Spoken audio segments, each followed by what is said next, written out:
చిన్న ప్రార్థన చేసుకుని వాక్యాన్ని ప్రారంభించుకుందామండి. అందరు తల వంచినట్లయితే చిన్న ప్రార్థన చేసుకుందాం. పరిశుద్ధుడైన తండ్రి, ప్రేమ కలిగిన ఆయన, కృపగలిగిన దేవ, పోయిన ఆదివారం నుండి ఈ ఆదివారం వరకు నీ రెక్కల చాటు కింద మమ్మల్ని భద్రపరిచి మీ ఎదుట మేము చేస్తున్న పొరపాట్లను బట్టి, మా జీవితాలను బట్టి బ్రతికే అర్హత కూడా మాకు లేకపోయినా మీ కనికరం చేత, మీ కృప చేత ఆరోగ్యాన్ని ఇచ్చి ఆయుష్ను పొడిగించి నీ సన్నిధానంలో అడుగుపెట్టే అవకాశాన్ని మాకు ప్రసాదించిన విధానాన్ని బట్టి వందనాలు తండ్రి. అల్పులము, అయోగ్యులము, లోకంలో బలహీనులై మమ్మల్ని నిలబెట్టుకొని మీ బలమైన మాటలు మాట్లాడడానికి మీ ఆత్మ చేత మమ్మల్ని నింపి నీ వాక్యం చేత చేయూతనిస్తున్నందుకే వందనాలు తెలియజేస్తున్నాను తండ్రి. కొన్ని నిమిషాలు మీరు నాలో ఉండి మాట్లాడతారని మనస్ఫూర్తిగా ఆశపడుతూ ముందున్న సమయాన్నంతా మీ ప్రేమ కలిగిన హస్తాలకు అప్పజెప్పుకుంటూ యేసుక్రీస్తు వారి నామం పేరట ప్రార్థన అడిగి వేడుకొనుచున్నాము తండ్రి, ఆమెన్. చేరువచ్చిన దేవుని పిల్లలైన ప్రతి ఒక్కరికి యేసుక్రీస్తు వారి నామం పేరట శుభాభివందనాలు తెలియజేయుచున్నాను.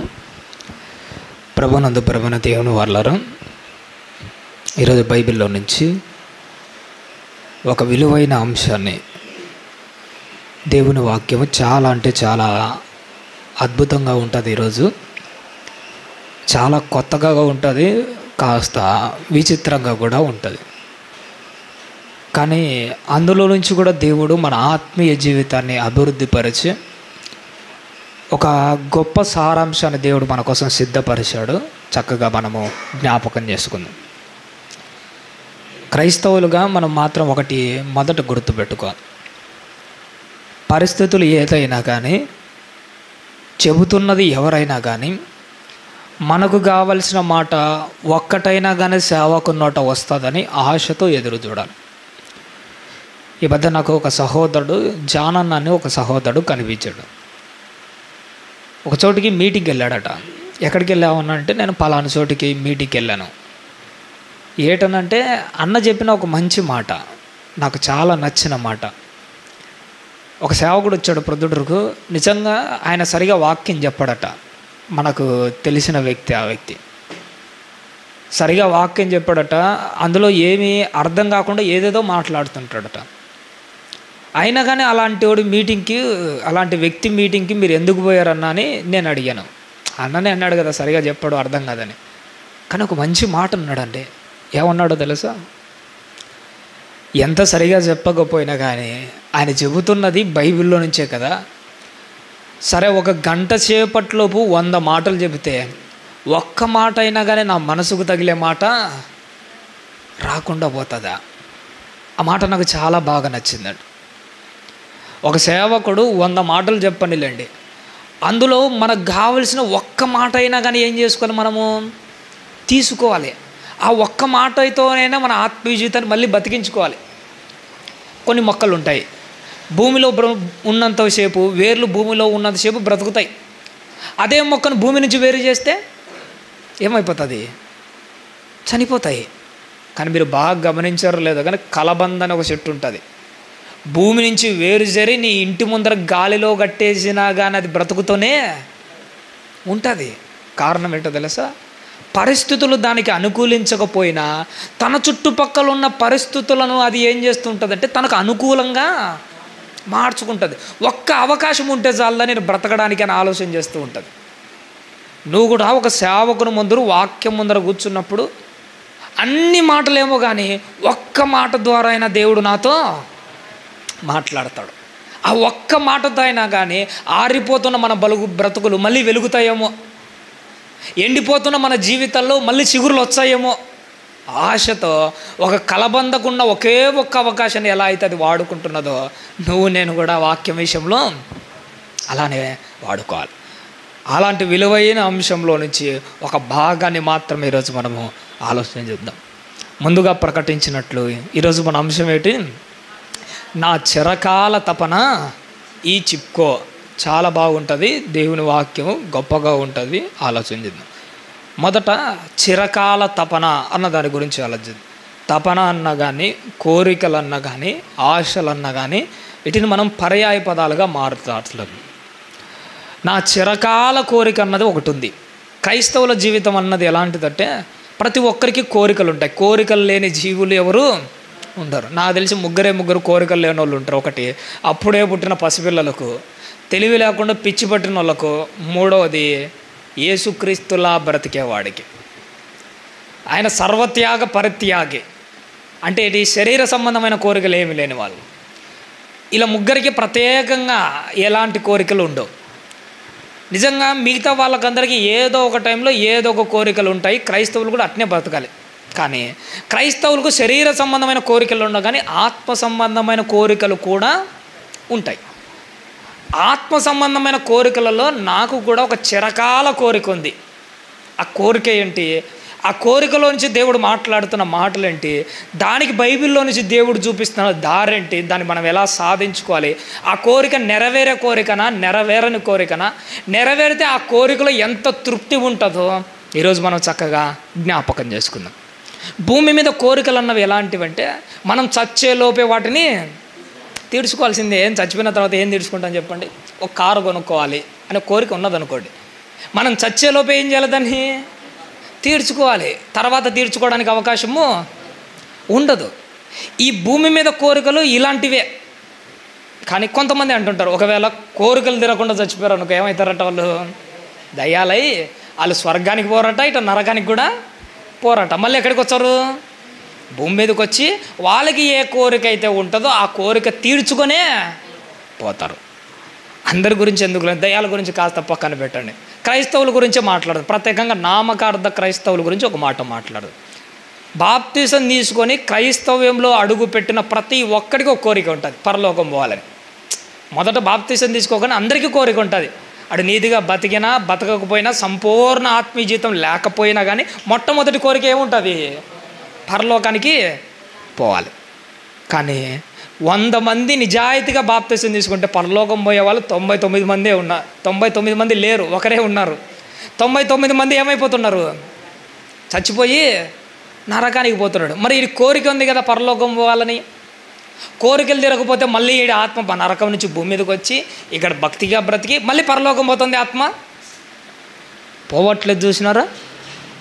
అంటే భూమి మీద కోరికలు ఏమున్నా కానీ ఇక్కడే తీర్చుకోవాలి. అది నువ్వు పరలోకం పోవాలన్న కోరిక ఉన్నా కానీ ఇక్కడే తీర్చుకోవాలి. ఇక్కడ బ్రతుకుతేనే ఆ తర్వాత అక్కడ ఉన్న కోరిక తీరుతుంది. క్రైస్తవుల జీవితం కూడా ఇలాంటిదే. బ్రతికి ఉండగా మనకి ఈ కోరిక తీరదు. నేను చెప్పబోయే కోరిక, ఆ కోరిక చావు తర్వాత తీరబోయే కోరిక. మన ఆలోచనలు ఎలా ఉంటాయంటే బ్రతకకు ముందు, అంటే బ్రతికి ఉన్నప్పుడు తీర్చుకోవాల్సిన కోరికలు ఉంటాయి, చావు తర్వాత తీరే కోరికలు ఉంటాయి. చిన్న ఉదాహరణ చెప్పి నేను మళ్ళీ వాక్యంలోకి వెళ్తాను. ఉదాహరణకు నేను ఒక LIC కడుతున్నాను అనుకోండి. నా కోరిక ఏంటి? నేను చచ్చిపోయిన తర్వాత నేను అనుభవిస్తున్న ఈ పేదరికం కానీ, ఈ కష్టాలు కానీ నా కుటుంబము అనుభవించకూడదు. ఇది నా కోరిక అనుకోండి. ఇదే నా ఆశ. ఇది నేను బ్రతికి ఉండగా నెరవేరుతుందా, చచ్చిపోయినాక నెరవేరుతుందా? చనిపోయిన తర్వాతనే నెరవేరుతుంది. క్రైస్తవులకు కూడా ఒక కోరిక ఉంటుంది. వాళ్ళు బ్రతికి ఉండగా నెరవేరదు, కానీ చావు తర్వాతనే నెరవేరుతుంది. ఆ విలువైన కోరిక పేరు ఏం పేరంటే దాని పేరే చిప్కో అన్నది ఈ కోరిక. ఏంటి చిప్కో అన్న అనుకుంటున్నారా? ఇది ఒక హిందీ పదం. చిప్కో అనగా దాని అర్థం ఏంటంటే హత్తుకోవడం అని అర్థం. చిప్కో అనగా దాని అర్థం ఏంటి? హత్తుకోవడం.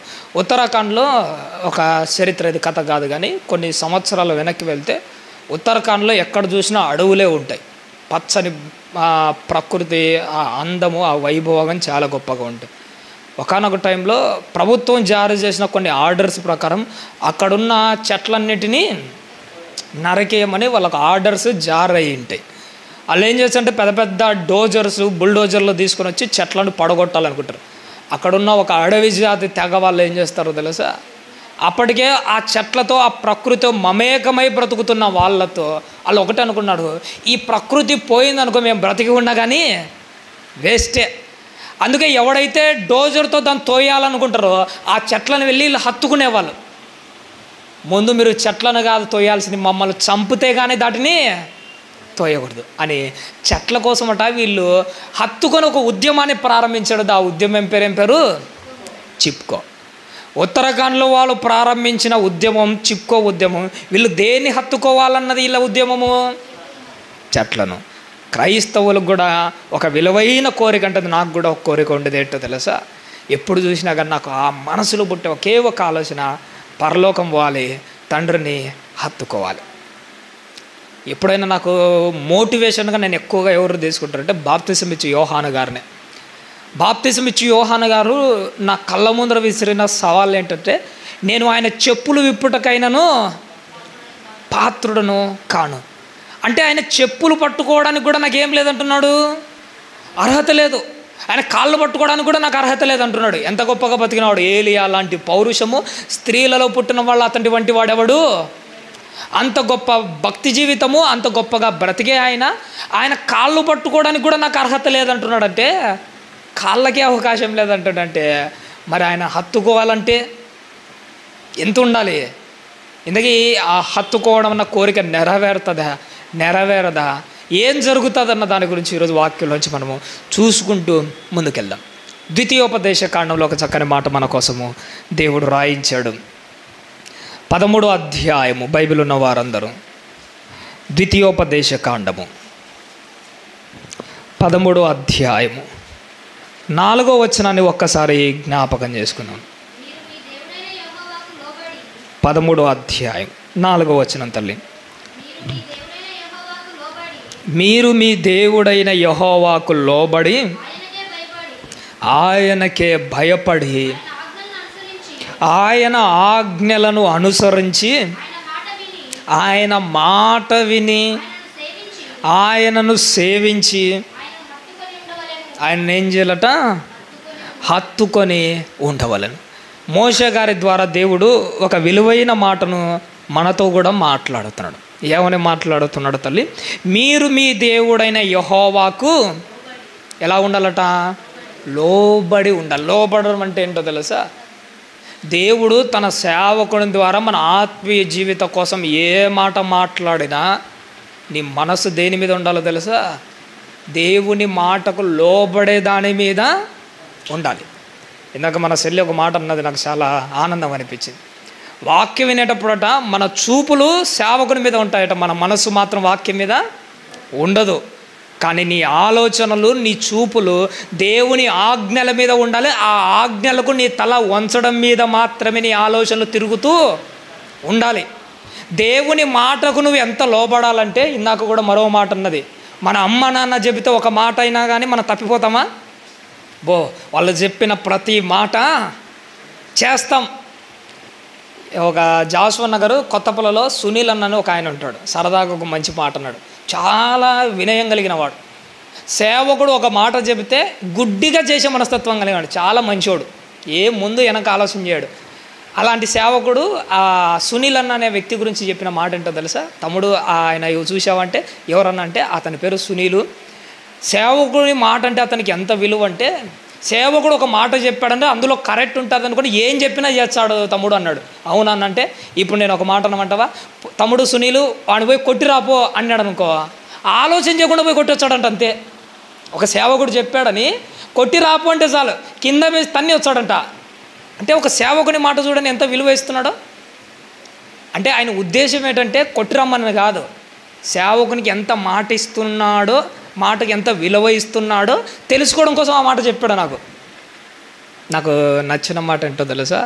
ఎప్పుడైనా కానీ ఒక సేవకుడు దేవుని వాక్యంలో నుంచి ఒక మాట మాట్లాడుతున్నప్పుడు మనం సేవకునికి లోబడుతున్నామని మాత్రం ఎప్పటికీ అనుకోకూడదు. సేవకుడిలోంచి దేవుడు మాట్లాడుతున్నాడు, దేవుని మాటకే నేను తల దించాలి. తల్లిదండ్రుల మాటకే నువ్వు తల దించుతున్నావు కదా, నేను అంటాను తల్లిదండ్రులు ఇచ్చిన దేవుని మాటకు నువ్వు ఎంత తల దించాలి. నాకు అమ్మా నాన్న ఇచ్చింది కూడా దేవుడే కదా, అదే దేవుడే నాకు అమ్మా నాన్న ఇవ్వకపోతే. దేవుని ప్రేమ గురించి బైబిల్లో ఒక మాట ఉంటుంది, తల్లి అయినా కానీ ఇడిచిపెట్టినా కానీ యెహోవా వాణ్ణి చేరదీయునని ఒక మాట ఉంటుంది.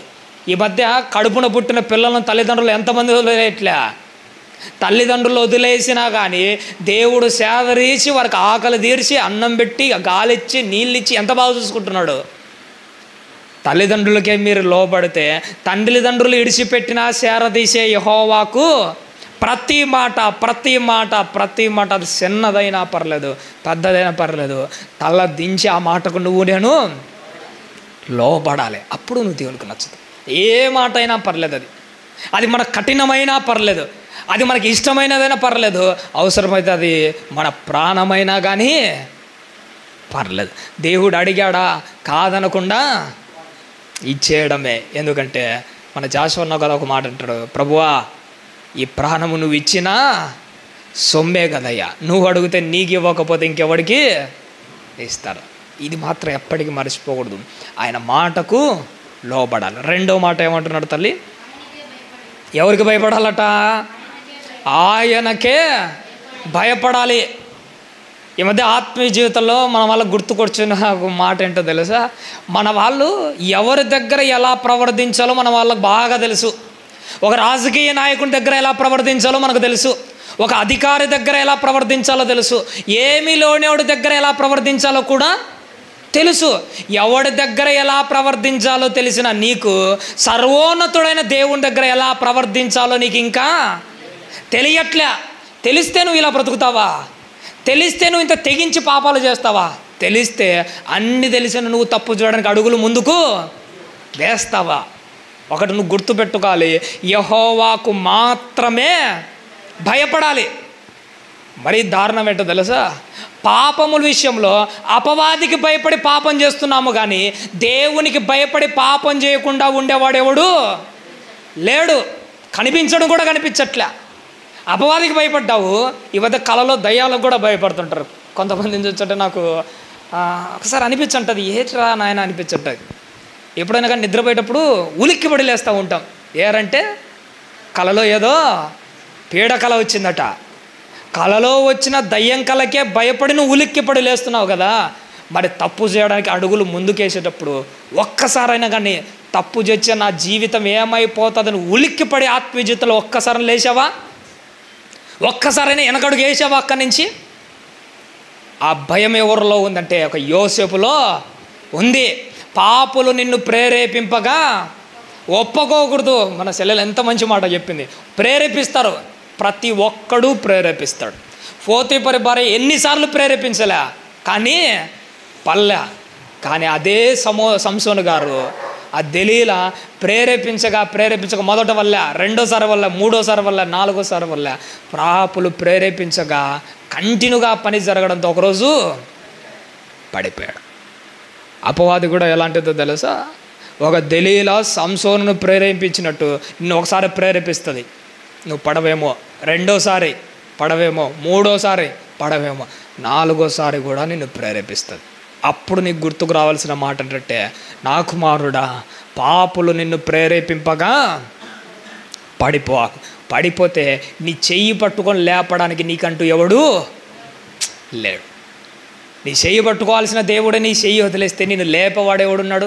పాపులు ప్రేరేపింపగా నువ్వు ఒప్పుకోక. ఎందుకంటే పడిపోయిన తర్వాత వాడు కూడా నీ చెయ్యి పట్టి పైకి లేపడు. అందుకోసమే నువ్వు దాని జోలికి వెళ్ళాకు. మనం ఎట్టుండాలట? తప్పు చేయడానికి అపవాదికి భయపడి తప్పు చేస్తున్నామేమో, కానీ అదే దేవునికి భయపడి తప్పు చేయకుండా ఉన్నప్పుడు మాత్రమే నీ ఆత్మీయ జీవితం చాలా చక్కగా కొనసాగుతుంది. ఇంకా ఏమంటున్నాడు తల్లి? ఆయన ఆజ్ఞలను అనుసరించి, ఆయన మాటలు ఏం చేయాలి? విని అంటున్నాడు. చూసాడా? నువ్వు ఆయన ఆజ్ఞలను అనుసరించి ఆయన మాటలు వింటే అప్పుడు ప్రభు దృష్టి ఎవరి మీదకి వస్తుంది? నీ మీదకి వస్తుంది. అప్పుడు ప్రభు దృష్టి మన మీదకి వస్తుంది. అప్పుడే దేవుడు మనల్ని సంపూర్ణంగా ఎన్నుకుంటారు. చాలామందికి తెలియని ఒక గొప్ప విషయం ఏంటో తెలుసా? మనమే దేవుణ్ణి ఎన్నుకొని దేవుణ్ణి చూజ్ చేసుకొని దైవత్వంలోకి వచ్చినాం అనుకుంటాం. కాదు.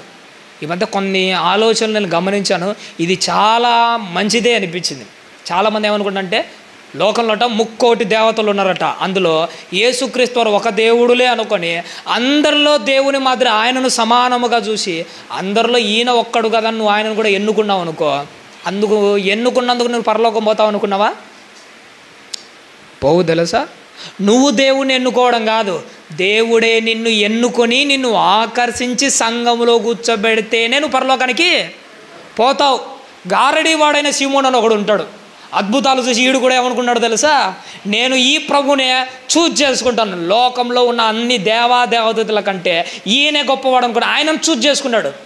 కానీ యేసుక్రీస్తే ఆయనను చూజ్ చేసుకోలే. గారడీ వాడైన సీమోను ఆయనను సెలెక్ట్ చేసుకున్నాడు, కానీ దేవుడు గారడీ వాడైన సీమోనును సెలెక్ట్ చేసుకోలే, అందుకే వదిలేశాడు. కానీ దేవుడు పౌలును సెలెక్ట్ చేసుకున్నాడు, పిలుచుకున్నాడు, ఆకర్షించుకున్నాడు, సంఘంలో కూర్చోబెట్టుకున్నాడు, పరలోకానికి ఒకరోజు ఆయనను ఆకర్షించుకుంటాడు. ఈ రెండు దాళ్ళ మధ్య తేడా ఏంటో తెలుసా, నువ్వు దేవుని చూజ్ చేసుకోవడం కాదు. ఒకవేళ నువ్వు ముందే చూజ్ చేసుకున్నావా, నీ భక్తిని బట్టి నీ నీతిని బట్టి దేవుడు కూడా నీతో ఏకీభవించాలి, అప్పుడు నువ్వు పరలోకానికి వెళ్తావు. పేతురు గారు ఉన్నారు, మొదట్లో యేసుక్రీస్తు పరిచయం చేస్తుంటే యేసుక్రీస్తు పరిచయం నచ్చి పేతురు గారు కొంతమంది శిష్యులు యేసుక్రీస్తుని చూజ్ చేసుకొని యోహాను కూడా ఇడిచిపెట్టి ఎవరి దగ్గరికి వచ్చారు, యేసుక్రీస్తు దగ్గరికి వచ్చాడు. అంటే శిష్యులు కూడా యేసుక్రీస్తుని చూజ్ చేసుకున్నాడు. చూజ్ చేసుకోవడమే కాదు, కానీ యేసుక్రీస్తు వారు కూడా వీళ్ళతో ఏకీభవించాడు. కాబట్టి కానీ పేతురు పరలోక రాజ్యానికి వారసుడు అయ్యాడు. నీ జీవితంలో కూడా ఏ మాట నచ్చో, దేవుని మాటకు ఏ మాట లోపడో, నువ్వైతే యేసుక్రీస్తుని చూజ్ చేసుకున్నావు. కానీ ఇంతటితో ఆగిపోవాకు. నీ భక్తిని బట్టి నీ నీతిని బట్టి ప్రభువు కూడా నీతో ఏకీభవించేట్టుగా చూసుకోవాలి, అప్పుడే నువ్వు పరలోకానికి వెళ్తావు. లేకపోతే ఒక గారడీ వాడైన సీమోను మాదిరి అర్ధాంతరంగా నీ జీవితం మధ్యలోనే ఆగిపోతుంది. ఎప్పుడు నీ మీదకి ఆయన దృష్టి వస్తుంది, నువ్వు ఆయన ఆజ్ఞలను అనుసరించి ఆయన మాట విని ఆయనను ఏం చేయాలట, సేవించి. అబ్బా, ఈ మాట కోసం ఇదంతా చెబుతున్నానమ్మా. ఆయనను ఏం చేయాలట తల్లి, హత్తుకొని ఉండాలి. భార్యాభర్తల బంధం గురించి నేను ఒకసారి ఆలోచన చేసినప్పుడు, గనురాలైన భార్య ఏం చేస్తుంటుందో తెలుసా, తను చచ్చేంత వరకు ఏకపత్ని వ్రతం లాంటిది ఒకటి చేస్తూ ఒకే భర్తనే హత్తుకొని ఉంటుంది. ఆమె గనురాలైన ఇల్లాలంటారు. ఒక గనురాలైన ఇల్లాలే ఒకే భర్తని హత్తుకొని మరణం వరకు కొనసాగుతూ ఉంటే, మరి ఆత్మీయ జీవితంలో మనకి ఏ రోగమైంది? ఒకే ప్రభువుని హత్తుకొని ఆ చివరి వరకు ఎందుకు కొనసాగలేకపోతున్నాం? అప్పుడప్పుడు ఒక మాట ఉంటుంది, పరాయి స్త్రీ రొమ్మును ఆనుకున్నవాడు ఎంత నీచుడో, ప్రభును వదిలేసి నిమిషానికి లోకాన్ని హత్తుకున్నవాడు కూడా ఆత్మీయ జీవితంలో అంతే నీచులు. ఇదెవరో పక్కన వాళ్ళ గురించి చెప్పట్లే, గుండెల మీద చేసుకొని చెప్తున్నాను. ఎన్నోసార్లు ఈ మాట మనకు వర్తించే మాట. ప్రభువుకు మాట ఇచ్చి ఆయనతో అంటుకట్టబడిన మనం ఎన్నోసార్లు పరాయి స్త్రీ రొమ్మున ఆనుకొనిన పనికిమాలైన పోలిన వాని మాదిరి మనం కూడా ప్రవర్తిస్తున్నాం. మన ఆలోచనలు సరిగా రావట్లే, మన బ్రతుకులు సరిగా అట్లే, ఇంకా దేవుళ్ళు సంపూర్ణంగా నిలవలేక గడియకు మళ్ళీ లోకాన్ని హత్తుకుంటూ బ్రతుకుతున్నాం. దేవుని హత్తుకోడరా అయ్యా అని దేవుడు చెప్తే మనం ఏం చేస్తున్నామో తెలుసా? యెషయా గ్రంథంలో కూడా ఒక మాట ఉంటుంది, ఒకసారి చూద్దామండి. 5వ అధ్యాయము యెషయా గ్రంథం 18వ వచనాన్ని ఒక్కసారి జ్ఞాపకం చేసుకుందామండి. యెషయా గ్రంథము 5వ అధ్యాయము 18వ వచనము. భక్తిహీనతయను తాళ్ళతో దోషములను లాగుకొని వాళ్లకు శ్రమ, బండి మోకుల చేత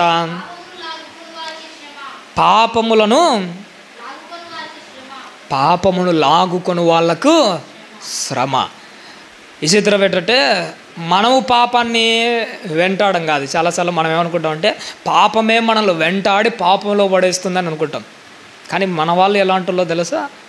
ఇప్పుడు లోకం తీరు ఎలా ఉంటుందో తెలుసా? పాపం వచ్చి వీళ్ళని ఆకర్షించడం కాదు, వీళ్ళేట ఏం చేస్తున్నారు, బండి మోకుల చేత పాపాన్ని లాక్కుంటున్నారట. ఈ పాపం ఎలాంటిదంటే మొదట్లో నేను ఆకర్షించి నీ ప్రాణాన్ని తీసేది ఏంటో తెలుసా? ఇదే. ఎప్పుడైనా పెద్ద మీటింగ్ వెళ్ళేటప్పుడు పెద్ద ఫోకస్ లైట్లు వేస్తున్నాడు చూసినాడా? ఆ లైటింగ్ వెలుతురకు చిన్న పురుగులు ఏమైపోతాయి తెలుసా?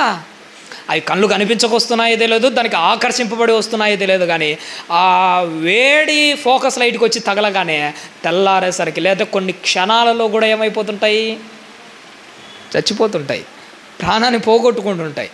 మన వాళ్ళు కూడా ఒక పాపాన్ని ఆకర్షించుకోవడానికి బండి మోకుల చేత పాపాన్ని లాక్కుంటున్నారు, అసలు వదిలేయట్లే. అది వదిలేస్తామన్నా కానీ మన వాళ్ళు వదలట్లే, అంత బలంగా పట్టుకున్నా. మళ్ళీ చదువుతలే అన్నమాట. బండి మోకుల చేత పాపములను లాక్కుంటున్నాం. మనం దానికి అడిక్ట్ అయిపోయినాం, అసలు బయటికి రాలేకపోతున్నాం. ఒక సిగరెట్ వాడిని తాగేవాడిని చూసాడా, వాడు అడిక్ట్ అయిపోయాడు. ఒక మందు తాగేవాడు అడిక్ట్ అయిపోయాడు. ఒకడు ఈ మధ్య పోలీసులో, ఈ మధ్య నేను మా సచివాలయంలో డ్యూటీ మీద ఒకసారి పోలీస్ స్టేషన్కి వెళ్ళాల్సి వచ్చింది. అక్కడ ఒక బోర్డు వేసాడు. ఏం బోర్డు వేసాడంటే ఆన్లైన్ గేమ్ ఒక అడిక్షన్ లాంటిది అన్నాడు. దాని గురించి పూర్తిగా చదివితే ఏమన్నాడు తెలుసా, మొదట అది ఏం చేస్తుందట, మనల్ని ఆకర్షించదట. మొదట్లో దానివల్ల మనకు లాభాలు వచ్చినట్టే కనపడుతుందట, కానీ అది ఒక పెద్ద ట్రాప్ లాంటిది అని చెప్పాడు. నిజమేనా అంటే నిజమే. పక్కనే ఒక నిజమైన చరిత్ర రాశాడు. అందులో ఆయన మెన్షన్ చేసిన ఒక పాయింట్ ఏంటో తెలుసా, కథ కాదు ఇది, చరిత్రనే. ఒక సాఫ్ట్వేర్ ఎంప్లాయీ ఉన్నాడట, బాగానే వస్తుంది వాడి జీతం బాగానే వస్తుంది, బాగానే సంపాదించుకుంటున్నాడు, బాగానే ఉంది. కానీ ఉన్నట్టుండి కోటీశ్వరుడు కావాలనుకున్నాడు. అందుకు వాడు ఒక ప్లాట్ఫామ్ను వెతుక్కున్నాడట. ఉన్నట్టుండి అకస్మాత్తుగా అంత డబ్బులు ఎలా వస్తాయి, ఎవడో చెప్పాడట, షేర్ మార్కెట్లో పెట్టుబడి పెడితే డబ్బులు డబల్ అవుతాయి, డబల్ త్రిబుల్ అవుతుంది, త్రిబుల్ ఇంకా ఎక్కువే అవుతుంది. ఆన్లైన్లో గేమ్లో బెట్టింగ్లో పెడితే డబ్బులు కోకల్లో వచ్చి అకౌంట్లో పడతాయి. అందుకోసమే జీతం వచ్చిందా ఇంట్లో కూడా పెట్టక అంత షేర్ మార్కెట్లో పెట్టేవాడు. జీతం వచ్చినా పెడతాడు, అప్పు చేసినా పెడతాడు, కొన్ని లక్షలు అప్పు చేసాడట. ఏదో ఒకరోజు ఒకసారి పెడతాడు, డబ్బులు పోతుంది. ఏమనుకుంటాడట, డబల్ తీసుకొని వచ్చి పెడతాను ఒకటేసారి ఇంకా ఎక్కువే మళ్ళీ పోతుందట. మళ్ళీ దానికంటే ఎక్కువ తెచ్చాడంట. ఎందుకు, అంతకంతకు రావాలి కదా, సంపాదించుకోవాలి కదా. ఇలా పెట్టి కొన్ని లక్షలు అప్పు చేశాడు. బయట తలెత్తుకోలేక ఇంట్లోనే వాడి ఫ్యాన్కి ఊరేసుకొని చచ్చిపోయాడు.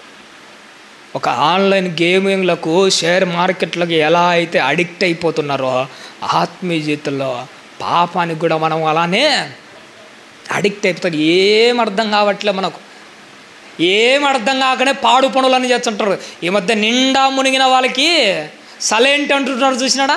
అంత మునిగాడు కాబట్టిగానే వీడు పాపం అంటే భయం లేదు, వ్యభిచార చూపులు అంటే లెక్క లేదు, దొంగతనాలంటే పెద్దగా పట్టించుకోవట్లే, ఏమి లెక్క చేయట్లే. ఎందుకు కూడా అన్ని తప్పులు చేస్తున్నాడు? నిండా మునిగిన వాడు సలెంటే అన్నట్టు అన్ని పాపాలు చేసినా నాకేంటి, అందుకే తప్పు మీద తప్పు చేస్తున్నాడు. కానీ వీనిలో ఎలాంటి చలనము రావట్లే. ఒక మంచు గడ్డలో చేయి పెట్టాకో కొద్దిసేపు చల్లగా ఉంటుంది, ఒక 5 నిమిషాలకు, ఒక అరగంటకు, ఒక గంటకు చెయ్యి మొద్దుబారిపోవడం మొదలవుతుంది. అప్పుడు దీని మీద ఏం జరుగుతుందో మనకు ఎలాంటి చలనము రావట్లే. పాపం విషయంలో, శరీర కోరిక విషయంలో మొద్దుబారిపోయిన శరీరాల వల్లే ఏ తప్పు చేసినా మనలో చలనం రాకుండా ఎంత దారుణంగా పాపాన్ని హత్తుకొని పాడు పనులు చేస్తున్నారో తెలుసా? మామూలుగా ఉండట్లే మన ఆత్మీయ జీవితం.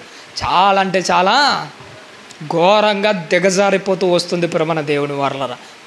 దేవుడేమో ఇలాంటి మార్గం చూపించ ఉంటే మనం ఏం చేస్తున్నామంట, బండి మోకుల చేత పాపాన్ని లాక్కుంటూ ఇలాంటి బ్రతుకులే బ్రతుకుతున్నాం. ఎందుకు నీ మధ్యకు పాపం వచ్చిందో తెలుసా? ఎందుకు నీ ఆత్మీయ జీవితంలో కానీ మధ్యలోకి వచ్చిందో తెలుసా? యోబు గ్రంథంలో కూడా ఒక మంచి మాట మన కోసం రాయించాడు, ఒకసారి చూద్దామమ్మా.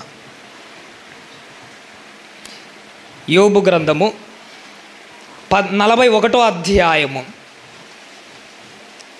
యోబు గ్రంథము 41వ అధ్యాయము 16వ వచనాన్ని ఒక్కసారి జ్ఞాపకం చేసుకుందామండి. అవి ఒకదానితో ఒకటి హత్తుకొని ఉన్నవి, వాటి మధ్యకు గాలి ఏమాత్రమును జోరనేరదు అంటున్నాడు. చూసినాడు? ఈ సందర్భం వేరే మాట, కానీ మన ఆత్మీయ జీవితానికి ఉపయోగపడే మాట ఇందులో ఒకటి. ఈ సందర్భం ఏంటంటే మకరము గురించి మాట్లాడుతూ, దాని ఆకారము, దాని యొక్క వైభవాన్ని గురించి మాట్లాడుతూ ఈ మాటలన్నీ చెప్పుకుంటూ వస్తాడు. ఆ మకరానికంటే పొలుసులు ఉంటాయంటే ఆ పొలుసుల మధ్య గురించి మాట్లాడుతాను. ఇప్పుడు మనకు ఆ పొలుసుల గురించి అవసరం లేదు, కానీ ఇక్కడ మనం గమనించవలసిన ఒక ఆత్మీయ మాట కోసం ఇది మళ్ళీ చెప్తాను, మళ్ళీ చదువుతాను. ఇప్పుడు అవి ఒకదానితో ఒకటి హత్తుకొని ఉన్నవి వాటి మధ్యకు గాలి ఏమాత్రమును సొడబదు. అవి అన్నది తీసేసి అవి ఒకదానితో ఒకటి హత్తుకొని ఉన్నట్లు నువ్వు దేవునితో ఎలా ఉండాలి?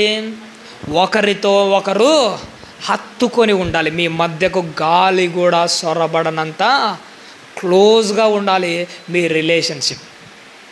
ఇలాంటి హత్తుకొని బ్రతకడం ఎవరి దగ్గర కనపడుతుంది తెలుసా? అబ్రహాము దగ్గర కనపడుతుంది. దేవునికి అబ్రహాముకు మధ్య గాలి కూడా ఆత్మీయ జీవితంలో మాట్లాడదు, గాలి కూడా సొరబడనంత ఐక్యత వల్లది. నువ్వు కూడా దేవునితో అలాంటి రిలేషన్షిప్ మెయింటైన్ చేసేటప్పుడు, భూమి మీద ఆయనతో అలా హత్తుకొని బ్రతుకుతున్నప్పుడు మీ మధ్యకు చిన్నది ఏది కూడా రాకూడదు. మీ ఇద్దరిని అనగా నిన్ను దేవుణ్ణి విడదీసేది ఏది రానివ్వకూడదు. ఒక మాట అంటుంటారు, భార్యాభర్తల మధ్యకు ఏ ఒక్కడు తల దూర్చకూడదట. ఎందుకంటే వాళ్ళు ఎప్పటికైనా కలిసే ఉంటారు.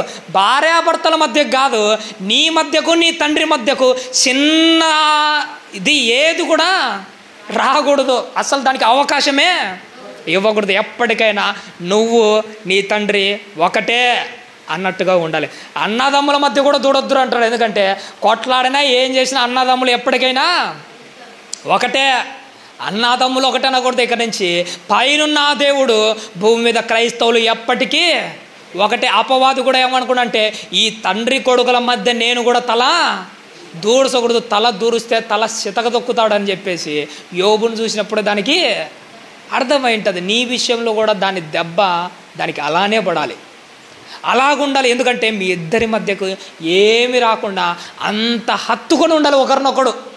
ఎందుకంటే చిన్నది వచ్చినా కానీ దేవుణ్ణి నిన్ను అది విడదీస్తుంది. పోయిన వారం అనిల్ అన్న గారు ఒక మంచి మాట అన్నారు. 1 తులం బంగారం అట సొంతం అక్కాచెల్లెలను విడదీస్తుందట. 1 అడుగు స్థలం అట సొంతం అన్నదమ్ములను విడదీస్తుందట.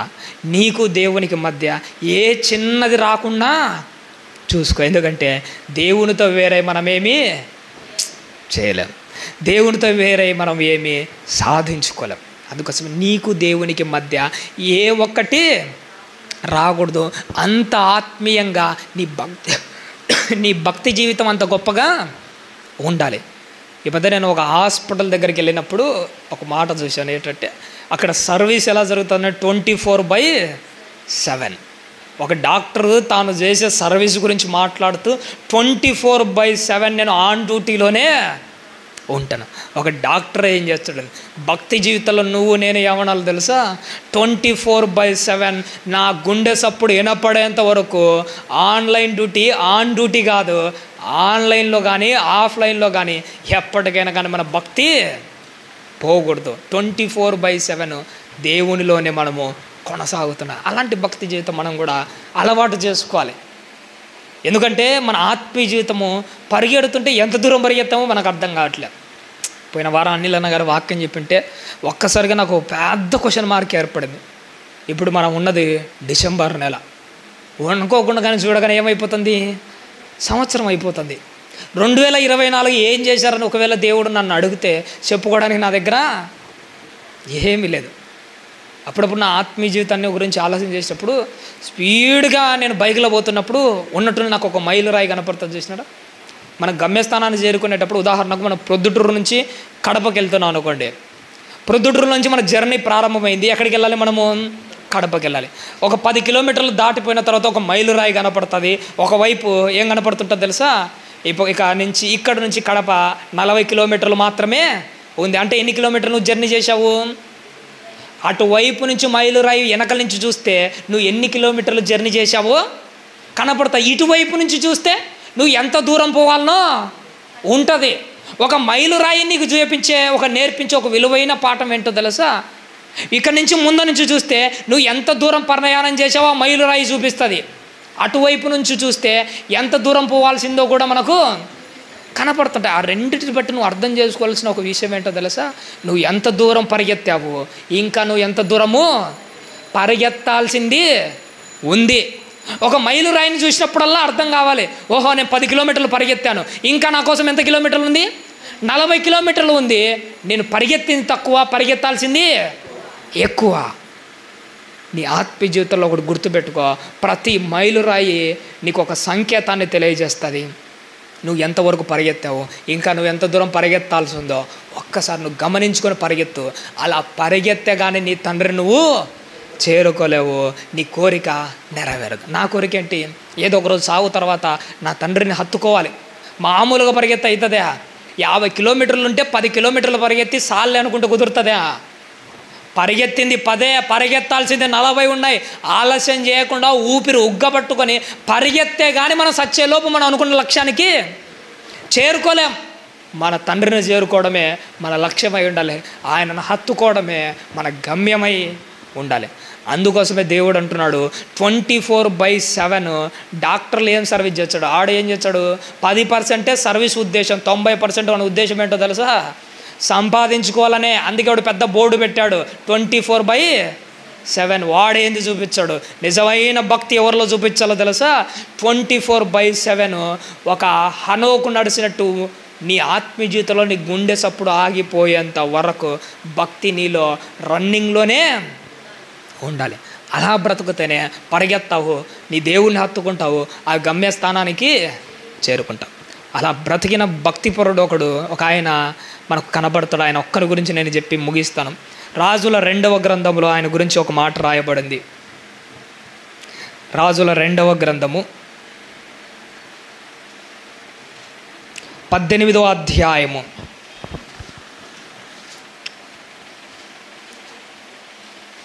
6వ వచనాన్ని ఒక్కసారి చూద్దామండి. చివరిగా రాజుల 2వ గ్రంథము 18వ అధ్యాయము 6వ వచనం తల్లి. అతడు యెహోవాతో హత్తుకొని ఆయనను వెంబడించుటలో వెనుక తీయక ఆయన మోషేకు ఆజ్ఞాపించిన ఆజ్ఞలన్నిటినీ గైకొనుచుండెను అంటున్నాడు. చూశాడా? చాలు. ఆ భక్తిపరుడు ఎవరో తెలుసా? ఈయన లక్ష్యం ఒకటే, భూమి మీద తండ్రినే హత్తుకొని ఉన్నాడు. చచ్చిపోయిన తర్వాత తండ్రిని హత్తుకోవడానికి ఎలా ఉన్నాడట? వెనుక తీయక ముందుకు మాత్రమే సాగిపోతున్న ఒక భక్తుని గురించి నీకు నాకు మాట్లాడుతున్నాడు దేవుడు. అతడు ఎలాంటి వాడట తల్లి? మోషే ఆజ్ఞలను గైకొను.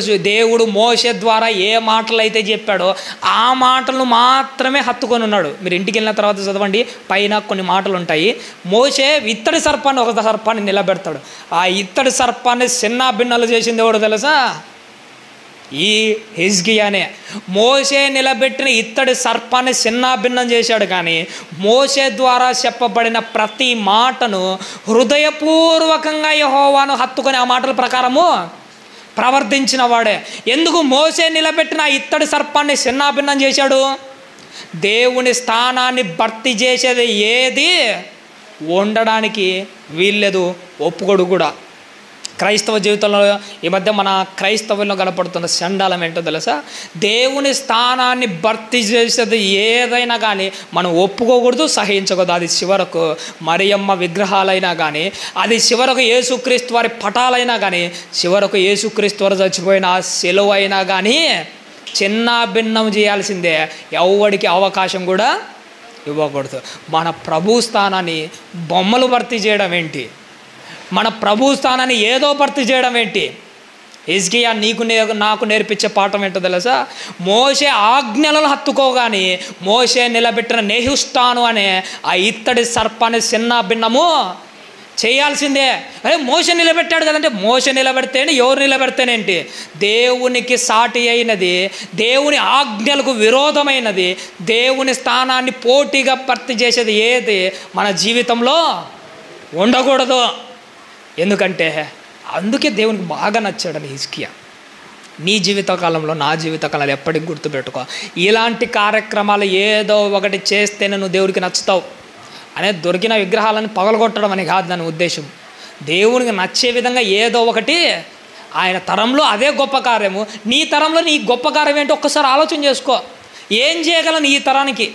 ఈ జనరేషన్ బట్టి, ట్రెండింగ్ను బట్టి ఫాలో అవుతూ ఈ తరంలో నువ్వు ఏం చేయగలవు? ఒక పౌలు గారు ఉన్నారు. ఆయన జనరేషన్ ఏంటి? ఓడలు ఎక్కడము, గుర్రాలు ఎక్కడం, రథాలు ఎక్కడం, పరిచర్య చేయడం. ఆయన కాలం అదే, ఆయన ట్రెండ్ అదే ఆయన పరిచర్య. మరి నీ కాలం మారింది కదా, సమాజం అప్డేట్ అయింది కదా. మరి నీలో కనిపిస్తున్న అప్డేట్ ఏంటిది? ఆత్మీయ జీవితంలో ఒక వ్యక్తిని నిలబెట్టడానికి, ఒక పాపిని పరలోక రాజ్యానికి చేర్చడం కోసం నువ్వు ఏ విధంగా ఆలోచన చేస్తున్నావు? పౌలు గారు ఎప్పటికీ మనతో చెబుతున్న ఒక నూతనమైన మాట ఏంటో తెలుసా? ప్రతి ఆలోచనను క్రీస్తులోకే లోపరచాలి. కాలం ఏదైనా కానీ, ఆలోచన ఏదైనా, ప్రతి ఆలోచనలు క్రీస్తులకి ఏం చేస్తుండాలి? లోపరుస్తుండాలి. దానిని మలుస్తూ ఉండాలి. ఎలాగైనా పర్లేదు, ఎలాగైనా పర్లేదు. మనం క్రైస్తవులు అంటే ఒక శిల్పి లాంటి వాళ్ళం. ఒక రాయిని చూడగానే దాన్ని ఒక బొమ్మ మాత్రమైనా చేయాలి. ఒక రాయిని చూడగానే బలిపీఠం మాత్రమైనా చేయాలి. ఒక రాయిని చూడగానే ఆ రాయితో ఒక ఫ్రిడ్జ్ తయారు చేసేదైనా, అలాంటి బొమ్మలైనా కానీ, ఏదైనా చేసే సామర్థ్యం నీలో ఉండాలి. తగినట్టుగా సందర్భాన్ని బట్టి నేను ప్రవర్తిస్తూ ముందుకెళ్ళాలి. ఒక హిజ్కియా చూసారా? దేవుని ఆజ్ఞలను మాత్రమే హత్తుకొని ఉన్నాడు. నిజంగా మీకు తెలుసో లేదో కానీ ఒక తల్లి తన బిడ్డలను హత్తుకుంటుంటుంది చూసారా? అప్పుడు అనే మాట, అమ్మ ఒడికి మించిన గొప్ప సంపద మరొకటేది ఉండదు. కానీ ఒక్కోసారి తల్లి బిడ్డలు వేరుగా దూరంగా ఉన్నా కానీ వాళ్ళ ఫీలింగ్ను బట్టి వాళ్ళు చాలా దగ్గర హత్తుకున్నంత గొప్ప ఫీలింగ్ లేక తల్లి బిడ్డలు వెళ్తూ ఉంటారు. ప్రస్తుతానికి దేవుడు పరలోకంలో ఉన్నా, నువ్వు భూమి మీద ఉన్నా కానీ నీ ఆలోచన ఆయన ఆలోచనలు ఏకీభవించినప్పుడు దేవుణ్ణి హత్తుకునేంత గొప్ప ఫీలింగ్ మనలో రావాలి. అలా ఆయనను మీద మాత్రమే ఆనుకొని నీ భక్తి జీవితాన్ని ముందుకు సాధించావు అనుకో, ఖచ్చితంగా గుర్తుపెట్టుకోండి, ఇక్కడే కాదు పరలోకంలో కూడా మనము దేవుణ్ణి హత్తుకొనే జీవిస్తాం. ఆ మాధుర్యం వేరు. పరదేశంలో అబ్రహామును హత్తుకునే అవకాశం ఉందేమో, పరలోకంలో అబ్రహాముతో పాటు దేవుణ్ణి హత్తుకునే గొప్ప అవకాశం ఉంది. ఆ అవకాశాన్ని గురి పెట్టండి, ఆ అవకాశాన్ని టార్గెట్గా పెట్టుకోండి. అబ్రహాము రొమ్మున ఆనుకోవడము, లాజర్ గారు ఆయన జీవితాన్ని చూస్తుంటే చాలా సంతోషం. నీ టార్గెట్ అబ్రహాము రొమ్మున ఆనుకోవడం అయి ఉండకూడదు. సరాసరి దేవుని రొమ్మున ఆనుకోవడం, గురి అక్కడ పెట్టండి. నీ ఆలోచనలు, నీ ఆ తలంపులు ఎక్కడ ఉండాలట? ఎప్పటి పైన వాటినే వెదకండి. ప్రస్తుతానికి కింద ఉన్న పాతాళంలో పరదేశంలో ఉన్న అబ్రహాముడు రొమ్మును ఆనుకోవాలని కింద ఉన్న ఆ గురి ఎందుకు పెట్టుకుంటావు? పైన గురిని పెట్టుకో. ఆ గురిని సాధించామంటే ఈ గురి ఆల్రెడీ సాధించినట్టే లెక్కంగా, అంతే. పరలోకంలో దేవుని రొమ్మును ఆనుకునే ఆ గొప్ప స్థాయిని మనం సంపాదించుకున్నామంటే అబ్రహాము రొమ్మును ఆనుకోవడం పెద్ద కథ ఏమీ కాదు. అందుకోసమే ఆ లక్ష్యాన్ని పెట్టుకోండి, ఆ టార్గెటే పెట్టుకోండి. ఆ టార్గెట్ నేను పెట్టుకున్నాను, మీరు పెట్టుకోండి. నా చిరకాల తపన, నాదే కాదు క్రైస్తవుల యొక్క ప్రతి ఒక్కరి చిరకాల తపన ఏంటి? ఆ తండ్రిని హత్తుకోవడం. ఆ టార్గెట్ పెట్టుకుందాం, పైనున్న వాటినే వెతుకుందాము, క్రీస్తును చూస్తూ ముందుకు సాగిపోదాం. ఆత్మీయ జీవితంలో ఈ మాట మామూలుగా వింటే అర్థం కాదు, కానీ హృదయపూర్వకంగా దేవుణ్ణి హత్తుకోవాలన్న ఫీలింగ్ లేకి వెళ్ళి ఆ మనసారా వాక్యాన్ని విన్నాం అనుకోండి, చక్కగా ఉంటుంది దేవుడి మాటలు. నిజంగా ఇప్పుడు ఆలోచన చేయకపోయినా కానీ దేవుణ్ణి హత్తుకుంటే ఆ మాధుర్యం ఎలా ఉంటుందో, ఆ ఫీలింగ్ ఎలా ఉంటుందో, ఎప్పుడైనా మనం భోజనం చేసి రాత్రి పడుకునే ముందు మీ గుండెల మీద చేసుకొని మనసారా ఆలోచన చేయండి. అప్పుడు నీలో మనసులో ఒక ఫీలింగ్ కలుగుతుంది. చూసినావా? తండ్రిని హత్తుకుంటే ఉండే ఫీలింగ్ ఏంటో, ఆ ఫీలింగ్ ఏంటో నాకు తెలుసు కాబట్టిగా ఈ మాటలు నేను మాట్లాడుతున్నా. మనసు పెట్టి మనస్ఫూర్తిగా ఆయనకు దగ్గరగా అయినప్పుడు ఆయన మనసు మనకి ఎంత దగ్గర అవుతుందో తెలుసా? ఆ ఫీలింగ్లు మనకు తగులుతూ ఉంటాయి. ఆత్మీయ జీవితంలో ఎప్పటికీ ఇలానే ఉండాలి. దేవుణ్ణి ఆత్మతోనూ సత్యముతోనూ మనసారా సేవిస్తేనే నచ్చుతాం. అందుకోసమే ప్రేమ దేవుని నోటి మాట ద్వారా కాకుండా, శారీరకంగా కాకుండా, బాహ్యంగా అంతకంటే కాకుండా మనసారా దగ్గరగా ఫీల్ అవుతూ ఆయనను హత్తుకునే ఆలోచనలు కలుగుతూ ఒక టార్గెట్ పెట్టుకొని లక్ష్యం కోసం మాత్రమే పరిగెత్తండి. ఏ లక్ష్యం లేదనుకోండి, మన గమ్యం ఏమైపోతుందో మనకు తెలియదు. అదే ఒక లక్ష్యం, బలమైన లక్ష్యాన్ని పెట్టుకొని ఆ లక్ష్యం కోసమే పదే పదే పదే పదే పదే పదే పోరాడుతుంటే ఖచ్చితంగా సాధించుతాం. ఒక ఇనుప కమ్మి ఉంటుంది, దాన్ని కొలిమిలో పెట్టి బలంగా కాలుస్తూ ఉంటారు, ఎర్రగా మారిపోయి ఉంటుంది.